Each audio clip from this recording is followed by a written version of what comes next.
Hello and welcome to PHM 627. For this class, we'll be discussing the right-based approach to health. And to do so, we'll have a couple of learning objectives. First is to describe upstream social determinants of health, as well as look at power as a social determinant of health. Then we're going to describe the right-based approach to health and also kind of look a little bit about the laws and conventions that this approach is founded on. And then lastly, we're going to talk about rights to health and look at it in the context of a right based approach to health. So, starting with the social determinants of health. We have this thing that's called the upstream social determinants of health. The first time people generally get introduced to social determinants of health, it's being treated as one giant pot of soup and everything, but it kind of differs because of the level of influence are not the same. So to give you an example of a downstream social determinant of health and how that differs from a upstream social determinant of health, I'm going to use the example of race as a social determinant of health. Now, let's look at race. From one hand, you see an African American man who goes into a hospital to get care, and say he gets to meet a racist doctor who, because of that, does not give him the optimal treatment that he requires. Now, that is going to have impact on his health.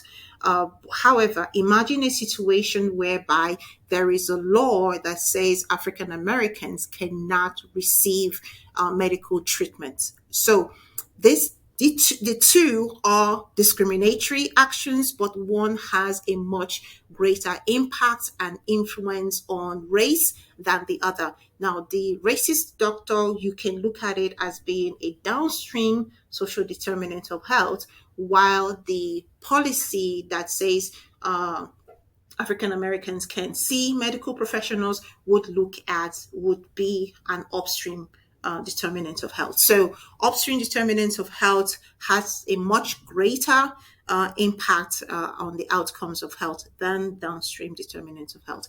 So upstream determinant of health has been described or defined as macro factors that comprise social structural influence on health and health systems.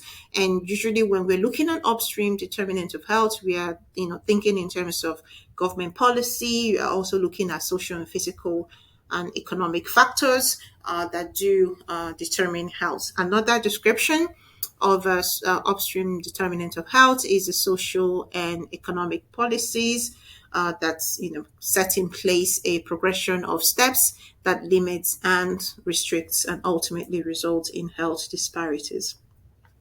So this disparities in health can be avoidable, but it all depends a lot on the extent to which the policies have been exercised by government. And in the example that I gave, the law about not allowing African Americans to see a health professional, laws are not that overtly discriminatory anymore. You don't have the Jim Crow and all of those, but that does not mean that there are no laws or policies that can act as an upstream determinant of health as it relates to race. You do have tax policies that becomes discriminatory in the sense that if a larger proportion of African Americans are going to be poor, tax policies that is not trying to make some sort of interventions to kind of level out things become discriminatory. They work as an upstream determinant of health as it has to do with race. You also have things like regulations of business and labor, welfare benefits, and healthcare funding. An example of welfare benefits and healthcare funding, let me use the example of a woman who has children under five, for an example, and she doesn't have enough money to pay for childcare, and she's not in her work condition It's not one that is friendly towards having children around. That's those sorts of policies will have an influence on the health outcome of the women in this case. So it's either she's spending a lot of money to pay for childcare, in which case she may be working longer hours to be able to afford childcare, or she works shorter hours, which reduces her chances of advancements at work, but also reduces her financial status. So those are the kind of way of looking at policies in terms of it being social determinants of health. A lot of these policies are not overt in how they impact social determinants of health, but you still have to kind of look at it very closely to understand how they actually work and how that influences health. So this image will does kind of do a pretty decent job of differentiating between upstream social determinants of health and the downstream. So you have here, it says water system. An example that I would use would be the Cancer Alley that is in New Orleans, I believe, and that Cancer Alley there's been a lot of reports in it, and it's been used as an example of environmental racism. So if you have not heard about Cancer Alley, do take a little bit of time to look at it to understand how water system can become a upstream determinant of health. So when we talk about upstream determinants of health, we talk about structural determinants of health. And with the structural, we're looking at socioeconomic and political context. That's how we're viewing it. And a lot of the time, these contexts are based on mechanisms that generate stratification, and it does that by trying to separate people based off on social class or based off on gender, for an example. So what then happens is that you have a certain division of a population being put at a worse health outcome as a result. So I'm going to use an example of gender as a social determinant of health. Right now, or still is present, women fill in the role of being caregivers. They're the ones that are taking care of children. They're the ones that are taking care of elderly family members. They're the ones that are generally running the home. And this happens whether or not they have full-time jobs or not. So what this does, especially for women who do have full-time job, is that they're doing two jobs and only one of it is directly compensated with finances. So in a situation, this happens where women generally become poorer than men because of the socioeconomic context that have been created to bring about this gender division that happens. And this class and gender divisions can happen in market labor, a situation whereby you have women having to prove themselves, for an example, in order to be seen as being up to the tax. I don't know if this happens in the US, it probably doesn't, but in some countries, that do not have laws that specifically protect women and pregnancy, situations happen whereby when women get pregnant, because they are entitled to maternity leave, people don't like employing them. Or if they employ a woman, they would insist that you commit 2 years or 3 years of your life to them without getting pregnant, so that you don't leave the job to go on maternity leave. So those kind of structural contexts does have outcomes. And then you have the educational system. An example would be here in the US, whereby public schools are being funded by housing tax. The problem with that is that in situations whereby houses cost a lot less, the schools are going to be very poorly funded, which means that there is not an equal playing field for all children, whereby those who live in more affluent neighborhood get to have a better quality education than those who live in poorer neighborhoods, making it difficult for, from childhood, the society, socioeconomic status have already placed people at the point whereby you can't you can't use education to transition into a different socioeconomic status. For an example, you also have political institutions and retributive policies. And this is one of the things that universal health coverage keeps pushing. Universal health coverage very much talks on redistributive policies, whereby the wealthier people are paying more in terms of tax and in terms of proportion of health care, so that the less wealthy people are able to get quality of health, because otherwise you would have less wealthy people having very poor health and the wealthier people having good health, which does not serve the country as a whole. And then, of course, you have the cultural and society values. Like I mentioned, women having a lot of unpaid roles that leave them poorer and having less time to be able to pursue careers. So another thing that really comes into social determinants of health is what we call social agency. So in summary, individual agency is subject to constraints, and these constraints are posed by socioeconomic and cultural norms and expectations.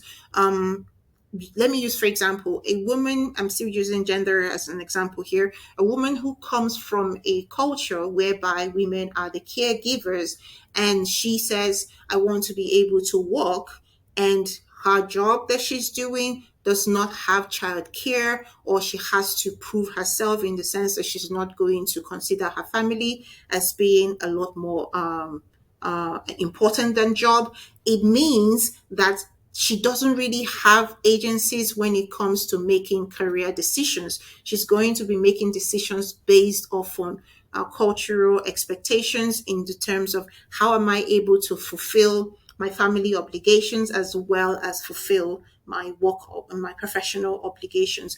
And someone will end up suffering than the other. So when we talk about agency, we need to go beyond just thinking about you being able to make your own decisions, but what are the restrictions around you that makes making these decisions a little bit more difficult. So, social agency is defined as the ability and capacity of individuals, institutions, or organizations to act and to have influence, or to influence, transform, to make legitimated representation of the self, and to make substantiated claim for recognition. So someone who does not feel that they would be able to argue with their employer to say, I have young children, I want to work from home so that this way I can take care of my children as well as take care of work. There is no agency there. That means that if they're going to keep the job, they're either going to get childcare, or they make the decision of, I can't have children and work. Therefore, I would rather not have children, or I would rather not have work. So there isn't a lot of social agency in this case, because there is a lot of restrictions, and therefore they are not able to make a legitimated representation of self. So structural and social norms does constrains one available options, and therefore shape preferences. So that is what is we look at when we're talking about social agency. So agency plays a role in choosing courses of action among available options, and these options are often structured by resources, structured by societal norms, and also structured by class circumstances. So not everybody has the same options. Usually, people with fewer options have less social agency than people with more options. People with more options can take decisions that best help them, people with less options take the decisions that they can best take within the circumstance. So that is why conversations about social agency comes into play when we're talking about determinants of health. So, social class, race, ethnicity, living conditions, socialization, especially, all tend to regulate one's choices and therefore produce patterns. So, we should always look at that in terms of trying to figure out what is it that is going on. All of this play a role in the structural determinant of health. So, people often interpret their physical environment as being amenable to physical exercises, for instance, and we kind of um, um, we kind of tailor the conversation for physical exercise, for an instance, around one being active, as though everybody, so long as you put in enough work and enough intentions towards being physically active, then you'll be able to accomplish that. But that's not the same. First of all, most people do not have the same abilities or when it comes to physical exercises. Some people have physical disabilities that make it difficult, and some people have more environmental or lived environment that makes it difficult. If you live in a high crime area, you are unlikely to take walks around your neighborhood. And if you live in a place that's there, a lot of highways and stuff, there's a lot of cars, you're also unlikely to take walks because there it comes at a personal risk to you. And so that's one of the things that do shape the decisions that we make. So there are numerous factors that influence a person's sense of whether they can exercise regularly or not. And that include physical ability, their health status, whether they have social support, would they be able to live and spend like 30 minutes or an hour doing an exercise or something like that, and other competing demands. So for example, caregiving, those all have an influence. So we have to look at that when we are looking at determinants of health. It's not enough to just say lose weight. Everybody does not have the capacity to lose weight, not just in terms of biological those, but the circumstances that surround that person's life that limits their options, that take away their social agency. We need to understand health from that perspective. So, another very important thing to consider when we're talking about upstream determinant of health is the concept of social exclusion. So, with social exclusion, a simple way of explaining it is one being able to be in the room where decisions about their life is being made, and not a situation whereby it is out of sight and out of mind. So social exclusion is often multidimensional and is often driven by unequal power relations across four dimensions. We're looking at economic, political, social, cultural. What that does is that those people without power are denied security, dignity, and opportunity to lead a better life. Because a lot of the times when decisions are being made that affect their lives, they are not allowed into the room.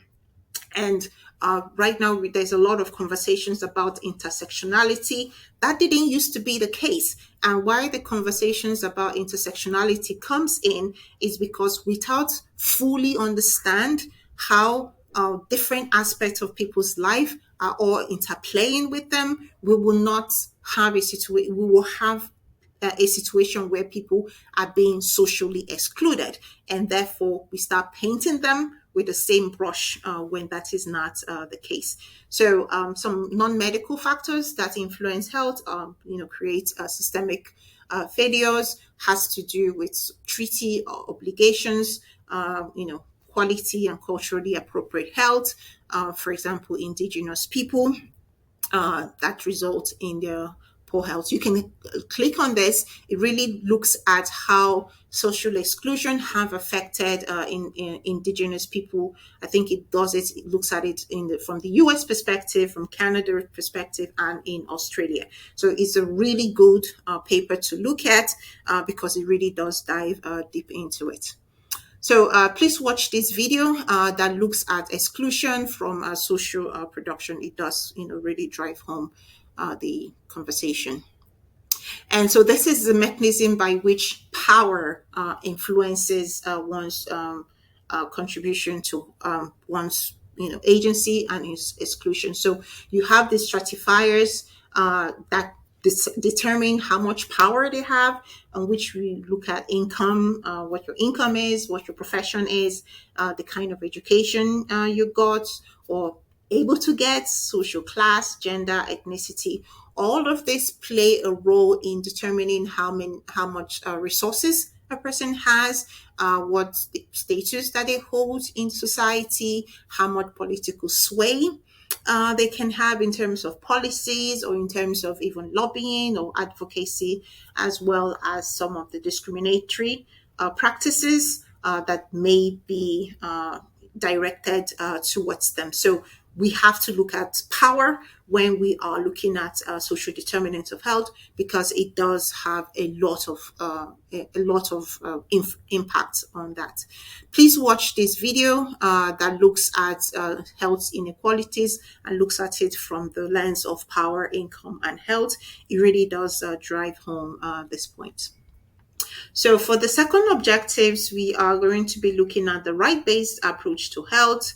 So the right-based approach to health, it's really all about focusing on the underlying determinants of health, in which case we are looking at the economic system, political system, social systems. So this system determine people's health status in a much greater way than one's individual choices that they can make, or even whether there is medicine that is available or not.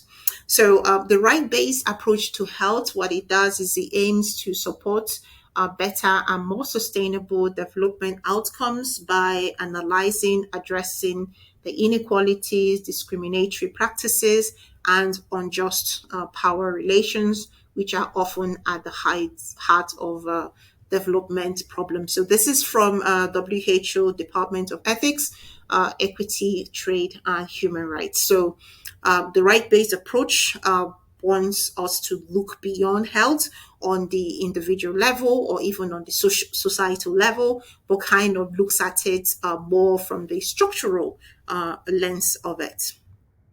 So, and the right-based approach is based off on the 6 ethical principles of autonomy. All humans have the right to decide what is best for them, and beneficence, and they do no harm. Everybody, medical profession seems to know that. And we have justice, we have fidelity, and then we have veracity. So these are the 6 ethical principles on which the right-based approach to health is founded on.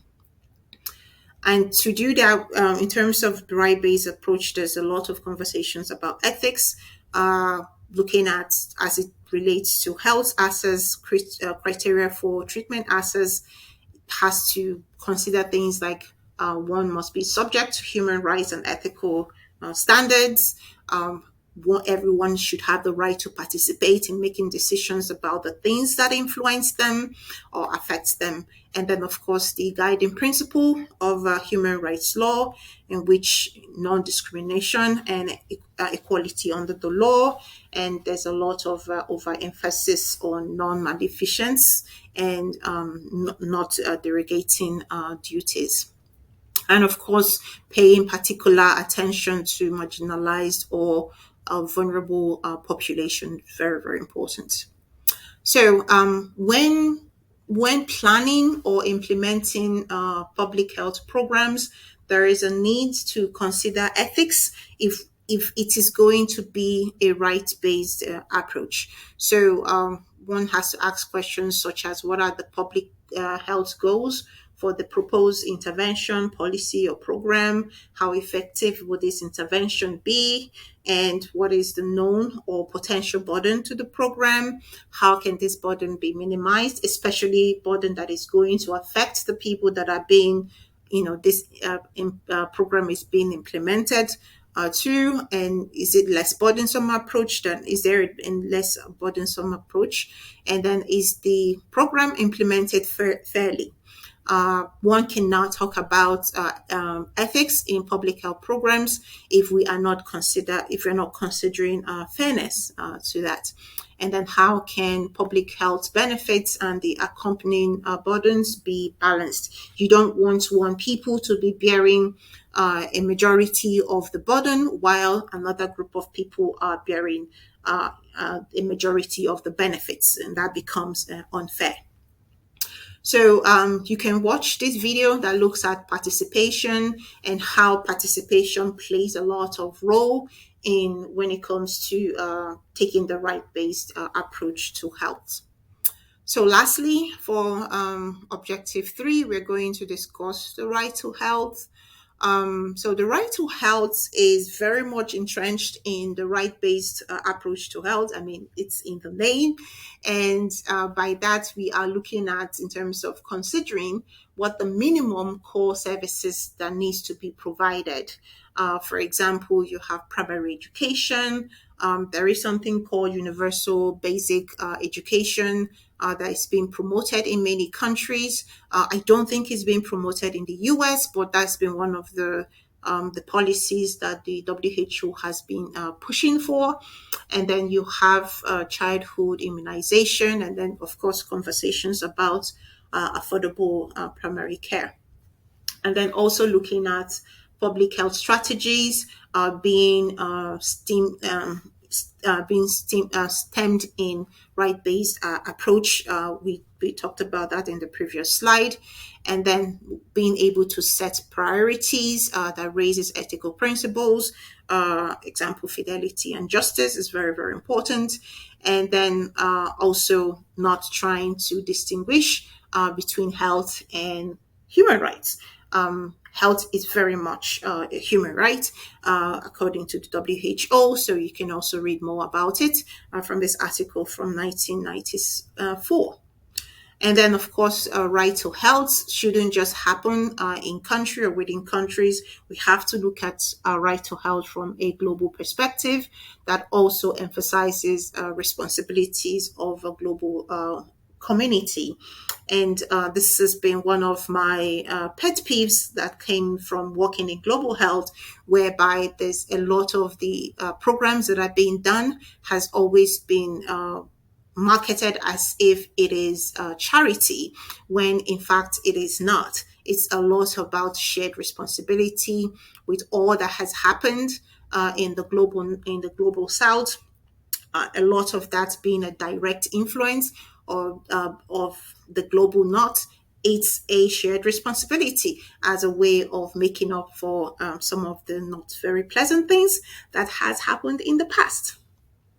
So this is when we're considering healthcare.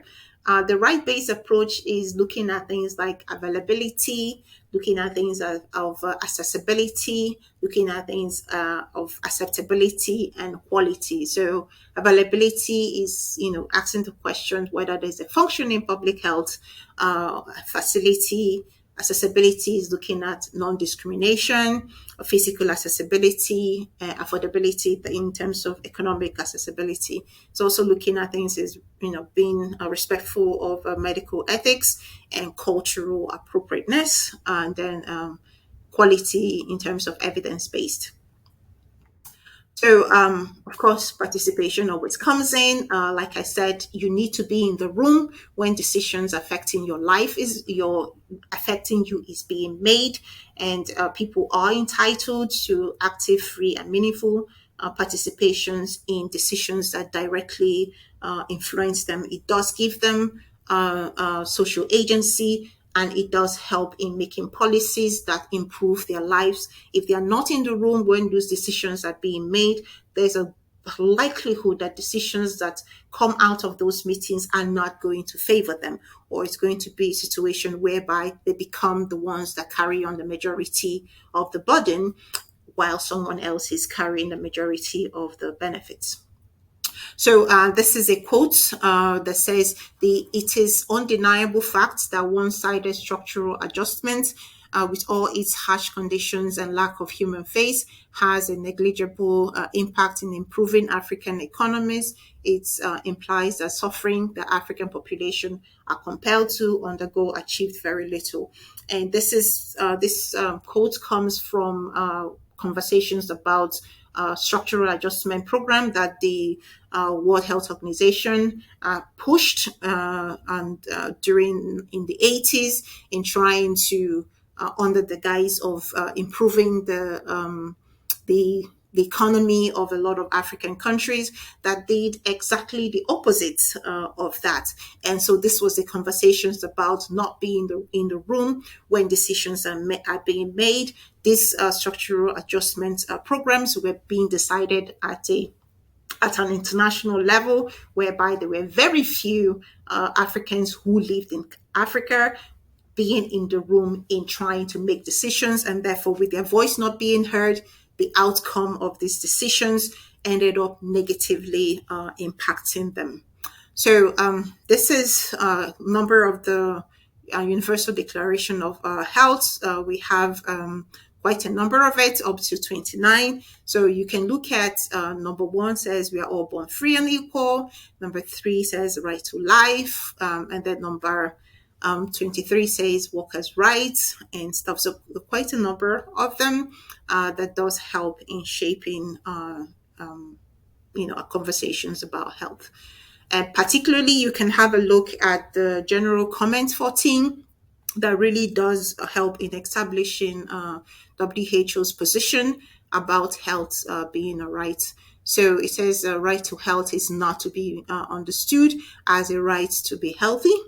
The right to health contains both freedom and entitlement. So freedom includes the right to control one's health and body. It also comes with sexual and reproductive freedom, the right to be free from interference, the right to be free from torture, non-consensual medical treatment, and experimentation. And then entitlements includes the right to a system of health protection that provides equality and opportunity for people to enjoy the highest attainable level of health. So this is the General Comment 14.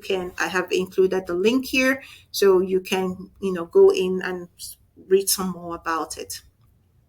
And then you can also watch this video that looks at human rights on a global level to kind of get a sense of what that is about. So this is where we end for today's class.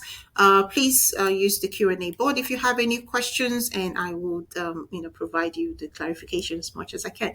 Have a lovely day. Bye.